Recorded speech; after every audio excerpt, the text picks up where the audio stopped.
tells me that you want to be ready for the upcoming Baja trip. Woohoo! All right, let's just jump right into it.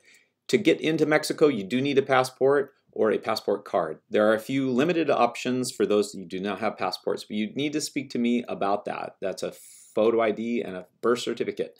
So next option is, or next thing to discuss is minors complete this consent form, and you'll find that at our website. And please acknowledge or recognize that it does require your parents' photo ID. So you will need to make a copy or send me a cell phone picture of your parents' driver's license and bring in a copy of your birth certificate to go along with that. I haven't been asked for this in years, but they do require it. All right, it does not need to be notarized. All right, Mexican culture is a little bit different from here. So remember, it's conservative. Women don't wear shorts and they don't expose their shoulders. So that's something to remember. And men rarely wear shorts except for athletic events. So there's going to be a lot of pants wearing. And I would recommend, lightweight because you'll be working. But it is okay, guys, to have some pants or shorts for the soccer games that occasionally kick up. All right. And as far as clothing goes, guys, remember modest tank tops at the construction sites. No big gaping holes or sides. No falling jeans, please. And remember, shorts are okay during construction and sports, but not during church service. So during the church service, remember to bring a button-up shirt or something, nice pair of pants. Girls' clothing issues, remember, leave at home tank tops, low V-necks, leggings, standalone. In other words, just leggings by themselves. Remember, that needs to be under a dress. And do the little self-check test, and that is bend over and make sure that you don't have any exposure there, as well as reach up high and make sure your midriff isn't showing. Thank you very much, models, for that horrible picture. All right, remember, PDA is really sometimes very adorable between the appropriate people. But remember, if you're on a trip with us, some people might not take, they might take offense at that. So keep PDA out of the trip and let's focus on our main goal, and that's to build a house and bless a family. So with that said, remember, guys and girls don't often sit together. That's just kind of a cultural thing down there. And we don't like crash on each other or lay all around when we're exhausted. So we just kind of hang to our genders. And remember, we do want it to be a PDA-free place of worship. And that way, everybody feels a lot better about the interaction with one another. So remember, look to your RDVs as examples, and they'll help you in that capacity. Safety protocol, be aware of your surroundings, especially at night. Don't leave the group without a leader, and never leave the taco stand unless you're accompanied by an adult. Stay with your ministry teams unless an RDV approves it. So don't swap teams like, oh, I want to be on that team, I want to be on this team. Hang with each other. You can talk to your leader and they'll help you to maybe switch and learn a new skill. That's fine with me too.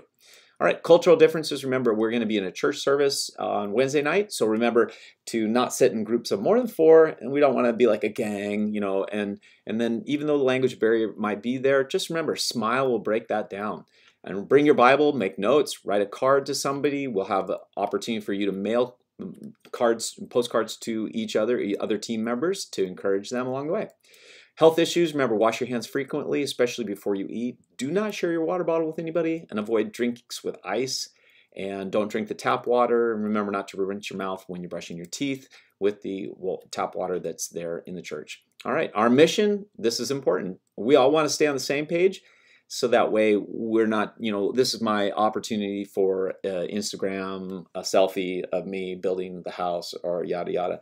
But we want to be there to accomplish this, and RDVs are there to empower you. RDV, if you don't know, it's a Red Door volunteer. So they're there to empower you, not police you. And remember, ask if you are out of work and just say, hey, how can I help? There's always something to do. Acknowledge that even your team is a part of your mission too.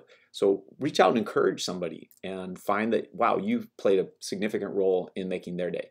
Remember, music, earbuds, not allowed on a job site. We've got cement mixers, we've got trucks, we've got cement trucks, we've got saws, all sorts of things. So we need your ears available to hear. We'll have music on the work site, so don't worry about that. We'll keep it pumped up and happening. Cleanup is always key at the end of the day, so make sure you clean your tools so that they work the following day. Remember, sleep is important, so remember, as much as we want to jump into getting the rest we need, don't wear your PJs to meetings, and remember to avoid late night talking because the voices carry. And also just bring some earplugs, and that will help deaden the night noises. Maybe somebody's snoring, maybe there's a dog barking outside, maybe there's roosters crowing, and then don't hang out by the bathrooms where people are changing. Like, just give them that privacy. All right, no cliques clones. Remember, cliques are a sign of insecurity. Be bold, grow. Random meal groups give you the permission to meet others. So don't swap your cards. Everybody will get a different card and you'll be able to meet people. And that's totally a rad thing. I always look forward to meeting with you and learning more about your story. Child development, remember, kids are not toys, so don't treat them, crazy like. Don't pick them up and, swing them around. They are precious gifts, so treat them as Jesus would. And remember, the first day, however you treat a child, they're going to treat you or expect that the same thing every day of the week. So if you've gone gung-ho and you've given kids piggyback rides and they're going to tap on your shoulder on day 3 or 4, you're going to be exhausted and you're going to be like, no, no, no. Don't eat in front of kids. Some other things there to point out, but just love them in a culturally way. And they look at you as adults, so make sure that you, get down on their eye level and talk to them in a loving, and we don't give away things, that just brings in a beggar mentality. We don't want to teach them to be beggars. We want to teach them to be sons and daughters of the Most High God. All right, typical day, there it is, a rough schedule for you to look at. And then fireworks will be available for you to purchase, and they will not be allowed to be lit off at the church. We'll have at this safe sand dune area, and so if you want to bring some money, bring 1s and 5s, buy fish tacos, and when you go shopping in La Bufadora, just bring small denominations. Don't bring a 20, don't bring a 50, okay? And then we will offer some safe sand dune beach rides, and you're just gonna have a blast there. So obviously you're gonna need a bathing suit, and let it be a conservative one at that. All right, next slide. Some of the homes that we've built through the years, it's been 34 years, so it's been pretty exciting to see how students can do amazing things. So I can't wait to see how this house shapes up. This is where we'll be staying in Cabrillo Calvario, which is Calvary Chapel, San Quintin.